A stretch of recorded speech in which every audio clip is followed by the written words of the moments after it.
সকলকে জানাচ্ছি শুভ বিজয়ার প্রীতি শুভেচ্ছা এবং অভিনন্দন এবং শুভ দীপাবলির প্রীতি শুভেচ্ছা এবং অভিনন্দন। আগামী জগদ্ধাত্রী পুজোর জন্যও প্রীতি শুভেচ্ছা এবং অভিনন্দন।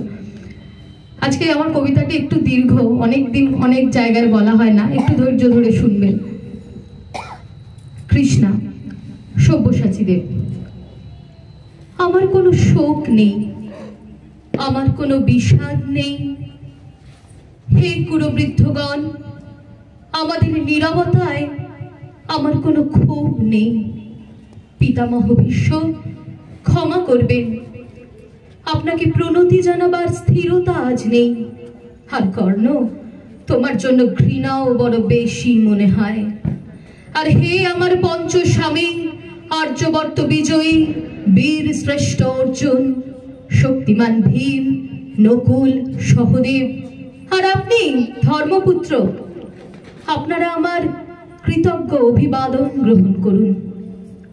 আমি সর্বজ্ঞা নই, যজ্ঞভূমের অগ্নি থেকে আমার জন্ম। ধর্মের ক্ষুরধার পথ আমার আজনিত। আর্যপুত্র, আপনার বিচার তাই আমার পক্ষে ধৃষ্টতা। আমার কোনো বিচলন নেই। আপনার ধর্ম আপনাকে রক্ষা বিকার থেকে। কৃতজ্ঞতা জানান সেই ধর্মকে। ভীমসেন, তোমাকে আমি ভালোবাসা দিইনি কখনো, তাই তা ফিরেও চাইনি। শুধু তোমাকে আমার জিজ্ঞাসা ছিল ফাল্গুনী।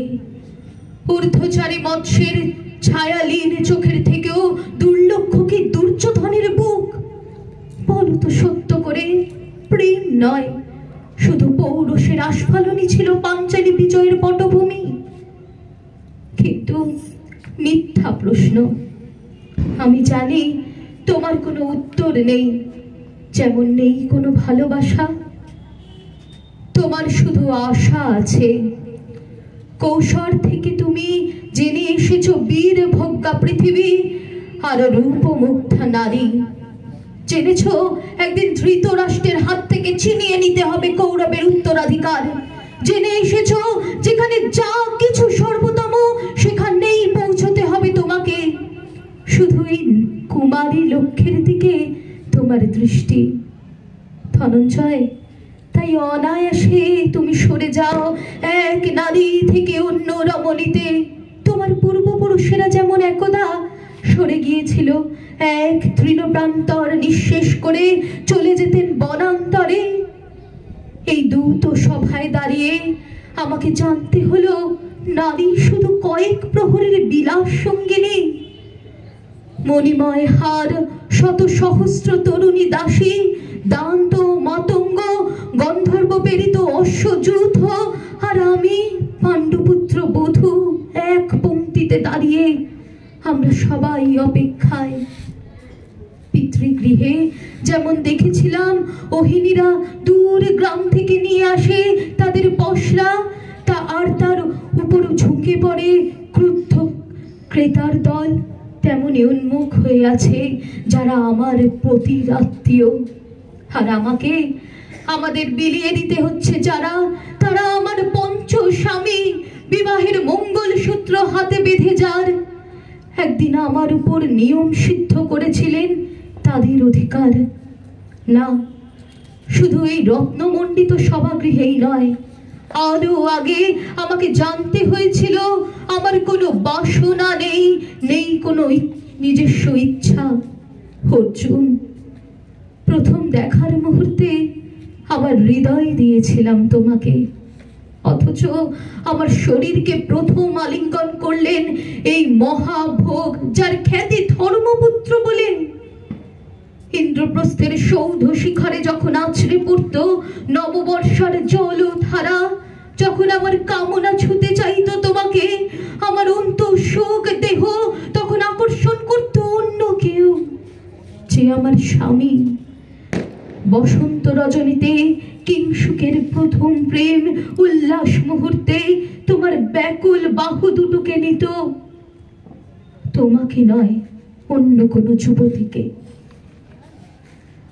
কয়েকবার আমাকে সন্তানবতী করেছে পুরুষের, কিন্তু তারা প্রত্যেকেই আমার আকাঙ্ক্ষিত নয়। কোনো প্রার্থনা নেই আমার। কুরুবৃদ্ধরা বিলাপ করুন, জ্যেষ্ঠ পাণ্ডব প্রহর গুনুন, কোন পুণ্য লগ্নে ধর্মরাজ্যে নেমে আসবে মাটিতে। ভীম, অনুগ্রহ করে স্তব্ধ হও। নকুল, সহদেব, বিচ্যুত হয়েও না অগ্রজের প্রতি অটল বিশ্বাসে। আর অর্জুন, অন্তঃপুরে যাও, সেখানে তোমার জন্যে স্নিগ্ধ শরীর সাজিয়ে রেখেছে তোমার কোনো প্রেয়সী। সুখ নয়, লজ্জা নয়, এই রাজগৃহে দাঁড়িয়ে আমি জানলাম প্রেম নয়, শ্রদ্ধা নয়, অধিকার নয়, নারী শুধু প্রয়োজনের। জানলাম এখানে কোনো ভেদ নেই ধর্মপ্রাণ যুধিষ্ঠির, শক্তিমান ভীম, প্রেমিক অর্জুন আর লোলুপ ধৃতরাষ্ট্র নন্দনের মধ্যে। প্রতিকার চাই না, যা শুধু বিলাসের সেই বস্ত্র ছিনিয়ে নেয় যদি কোনো দুঃশাসন নিক। আমি কাঁদছি না, চারপাশে ভাসানের ডিঙায় পশুদের উদ্দাম নাচের ভঙ্গি আমি দেখছি না, চারপাশে ক্লিবদের অক্ষম বিলাপ আমি শুনছি না। ধনুর্বাণ নেই, আমি ফিরিয়ে আনছি জন্মের স্মৃতি, যজ্ঞের আগুন। দ্রৌপদী নই, নই পাঞ্চালী, নই ভরত কুলবধূ, আমি কৃষ্ণা, যজ্ঞাঘ্রিম সম্ভূতা এক নারী। নমস্কার।